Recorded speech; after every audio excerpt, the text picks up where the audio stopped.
So after all these videos, after 176 videos, we finally come to the big grand finale for this Seinfeld review series, as we have the 2-part clip show now to talk about. This is part 1, of course. I will be honest, this clip show so far, maybe since, of course, the Highlight 100 or even the first video for this review series, this is definitely some of the most prep I've had to do for this review of the clip show, because I want to talk about what was all in the clip show, how it was structured. I also, of course, want to talk about the story about Seinfeld coming to an end. Some stuff, of course, well, basically, some of the facts I got here were taken from the Last Lap featurette on the first disc of season 9. And then, of course, also some stuff from the scenes from the round table. But some of the stuff was more necessary to be talked about in the finale reviews, rather than the clip show. So there's a couple stuff in part 1 from the Last Lap, a couple stuff from the scenes and from the round table as well, that was in there. But we're going to talk about all here. Now, I did have a difficult time trying to figure out where parts 1 and 2 of the clip show intersected. I think I figured it out. If I'm wrong, though, I apologize. But I wanted to keep them all separated out. So let's move in and talk about, how Seinfeld came to an end, and where we went from there. And of course, what the whole story behind it coming to an end. So, in the Last Lap, Jerry talks about how when he was first thought about the show ending, he realized there was a lot of nines that came up in show business, in which it seemed like there was a lot of series that seemed to have ended around season 9. Jerry also found out that the number 9 is the Chinese year of completion. Kramer also had 9 stars on his shoes that was not a coincidence. It was not anything special about it. But he felt there was something special about that 9th star for season 9. Well, Michael Richards said that. Jason Alexander mentioned how season 5, starting in season 5, the 4 of them would get together, around Christmas and just discuss things and say, do we got more or whatnot? And most of the time it was always, yeah, we have more.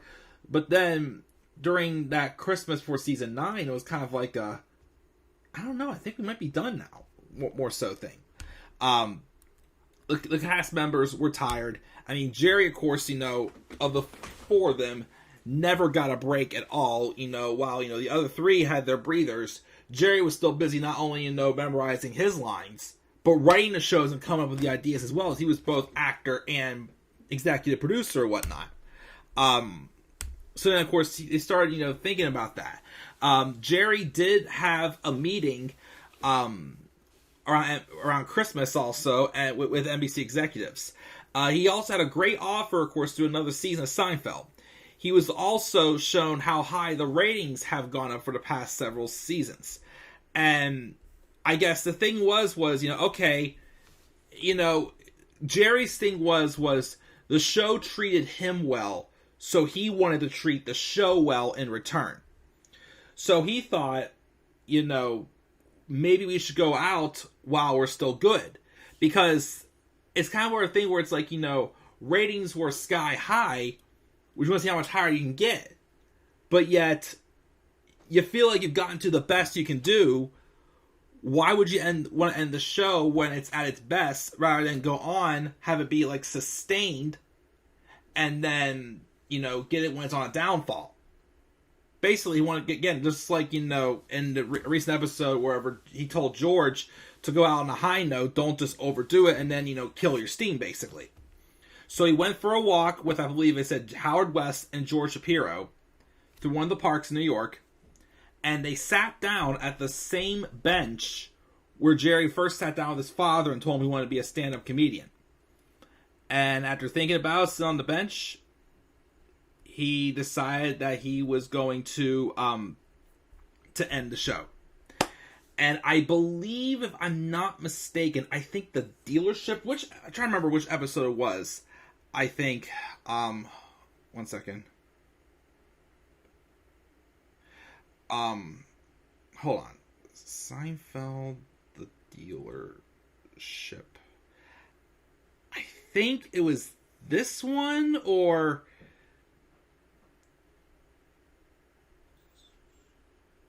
Oh, yes, I was right. This episode, the dealership was the first episode that aired after Jerry had first told everybody that this is going to be the last season. They were going to be ending the show. So that was that episode. But that's basically how the show, came to an end, and the rest of, like the last lap and whatnot was the stuff that felt like, talking about, the ideas and, the behind the scenes stuff for the finale, which we'll get to that when we talk about the finale itself. So of course the Chronicle Part 1, or also known as the Clip Show Part 1, started off with, like some old school credits introducing the characters.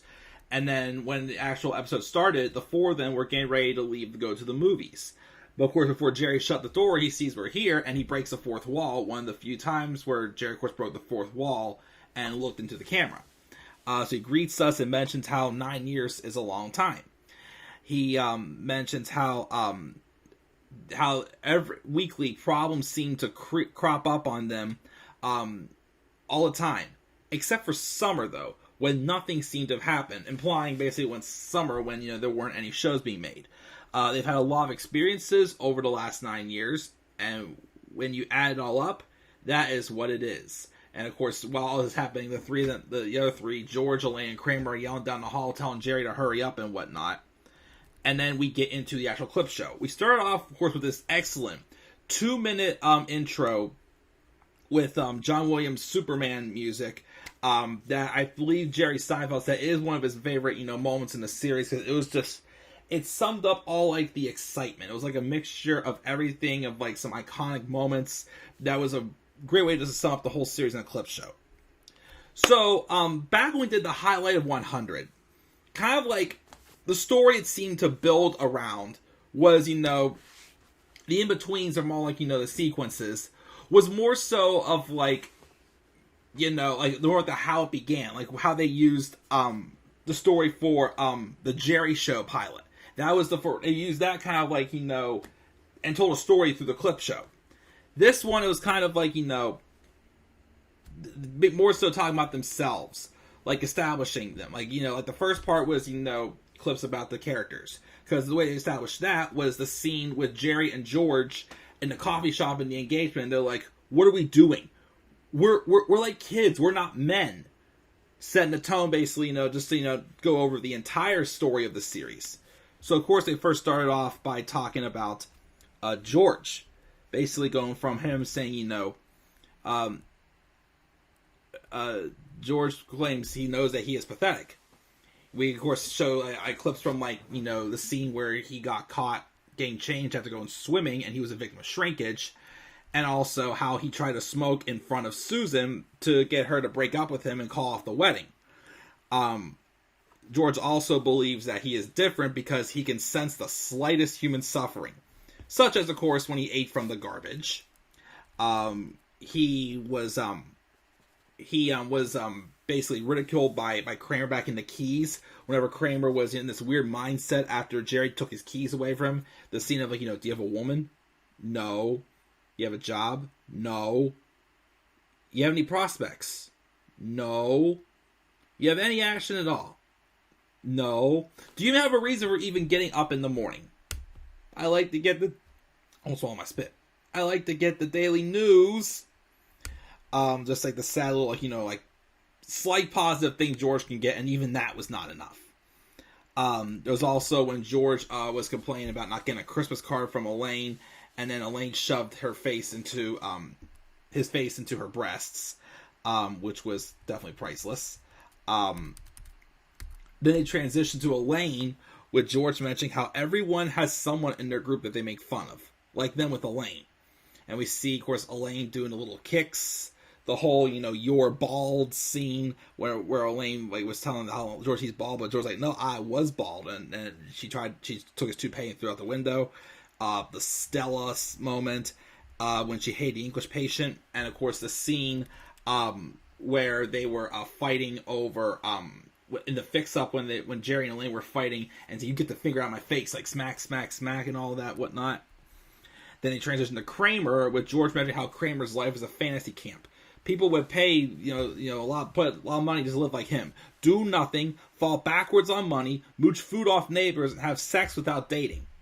And of course, Kramer moments that they highlighted on was when Kramer decided to not wear any underwear, and the only layer between his boys and us was a thin layer of gabardine. He was out there, Jerry, and he's loving every minute of it. Whenever that scene where he got that strong shower head and he did that big tumble because of how strong the water pressure was. They're showing a lot of his more physical moments, like whenever Babu gave him the steaming hot pesto thing, and as he touched, he flopped like a fish, as Brian George described it as. The moment where he was in makeup and in just underwear, and he fell against the wall while Calvin Klein, and some of the makeup got on the wall actually. When he fell trying to get onto the Peterman reality bus tour. When he introduced George, when he was acting like Merv Griffin and whatnot, and George was just his priceless look on his face, and of course his anti-dentite rant as well on Jerry, which was some of Kramer's antics that they highlighted. For Jerry, of course, they transitioned to George asking him, "What kind of a person are you?" And Jerry claims, "I think I am more like you," which is true, only successful, which is also somewhat true. But they showed the scene where Jerry got caught scratching the side of his nose, and his girlfriend was in a cab next to him, and she thought he was picking his nose. The scene where Jerry went to see Dr. Curtis to talk about how he thought Watley converted to Judaism just for the jokes. We also have the phone call in the scene where the scene right before Kramer had threw up on Susan, when Jerry gets a telemarketer calling, wanting to get him to subscribe to something, and then he goes, "Oh, I can't talk right now. Can I take your number? I'll call you back." We don't do that. "I guess you want people calling you home." "No, well, not how I feel." Hangs up. Always loved that burn Jerry did. We also have whenever he the morning after he slept at Kramer's apartment, after him and Kramer switched apartments over the red light from the Chicken Rooster sign, and whenever George asked him to basically smother him with a pillow in the heart attack episode. In between, all these montage, sequences, this, relationships, people we know, unusual problems, and one that was throughout both parts of this, we had a little a music sequence in between. Such as, after this, we had a sequence of crazy antics and different, clothing or hairstyles, such as we're starting off with the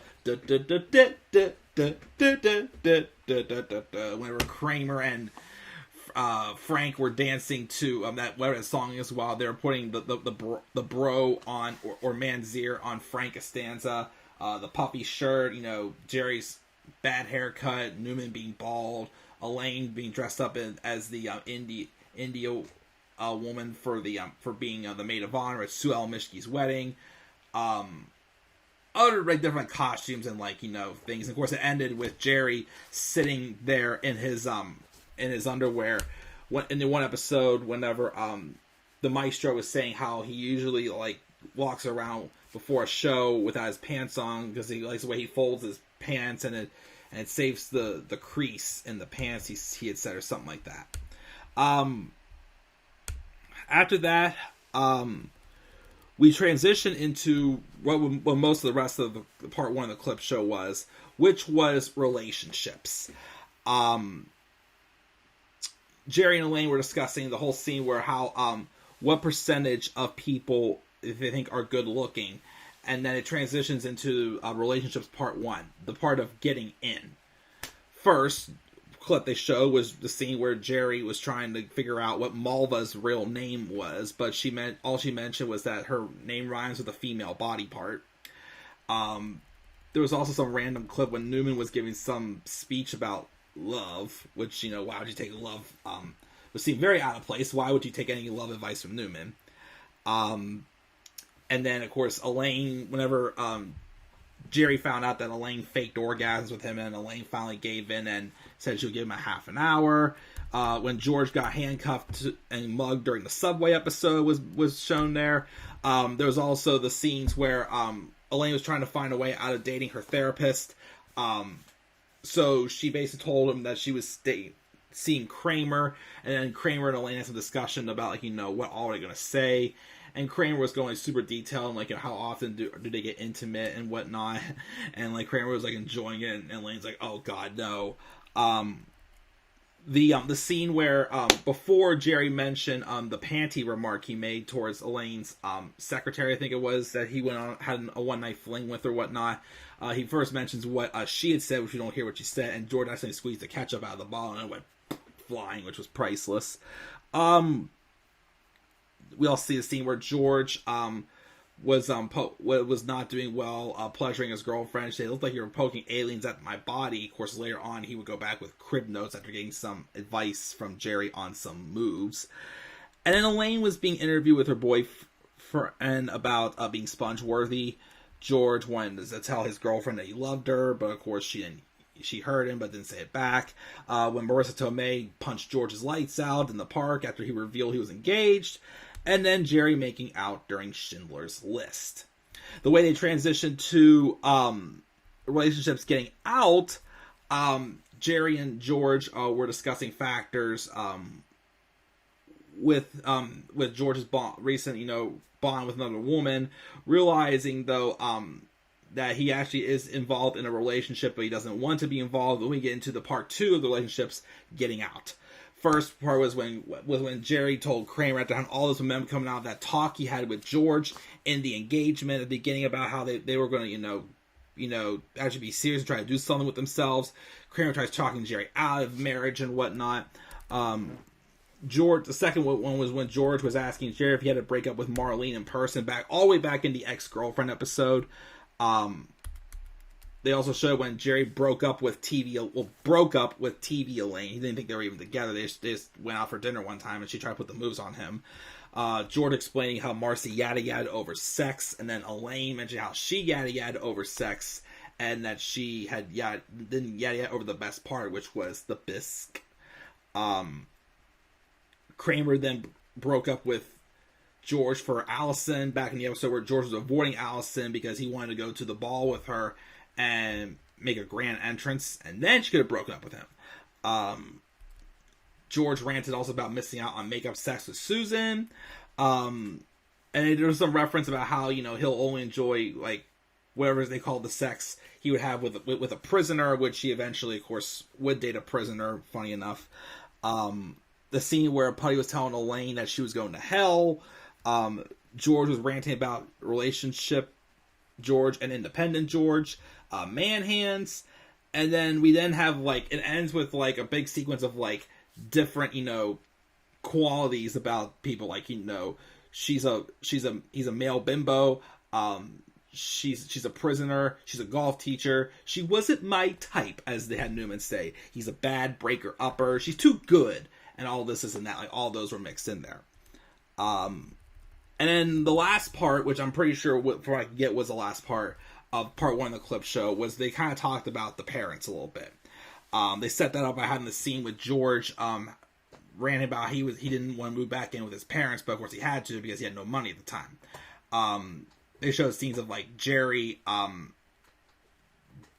letting his dad pay for something that his dad thinks that he can't afford. When Mr. Seinfeld couldn't get the wizard open, and when Jerry opened like it was nothing, Mrs. Seinfeld was like, "Yay, Jerry got it open!" Like, he's a big boy now. Frank Costanza mentioning about about his stopping short move. There's the Frank's voicemail of calling Jerry, saying, "Jerry's Frank Costanza, Steinbrenner's here, George is dead, call me back." I think that was one of Jerry's favorite lines in the series. I think he had said, there was the scene at the coffee shop where George was how Estelle was trying to tell George that she's back out there, but George is like, no, you're not, Mom. You're not a divorcee. You're just a separate.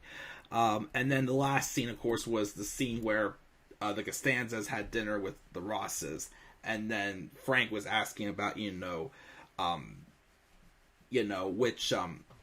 who was fooling around with who, the hen, the rooster, and the chicken, and whatnot. But for what I could get, that was actually it for part 1 of the clip show.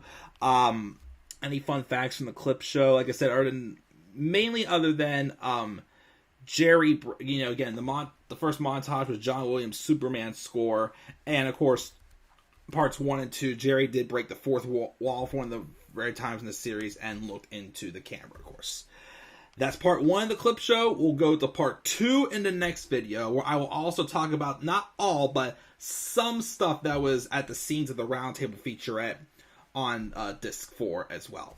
So guys, what are your thoughts on part 1 of the clip show? And also your thoughts about Jerry Seinfeld choosing to end the season at season 9. Do you guys, again, think that was the right time to do so? I'll probably be asking you that again at the end of the finale episodes, which I'll probably not get to today. Probably at least get to the clip shows today, but probably not the finale today. So what are your thoughts on this, guys? Make sure to leave your thoughts down in the comments section below. And be sure, as always, to slap a like on the video and subscribe for more content on my channel. And follow me on Twitter as well at DemandAirboy93. Until then, guys, I'm checking out. I'll catch you all later. Have a great rest of your night. And peace out, everybody.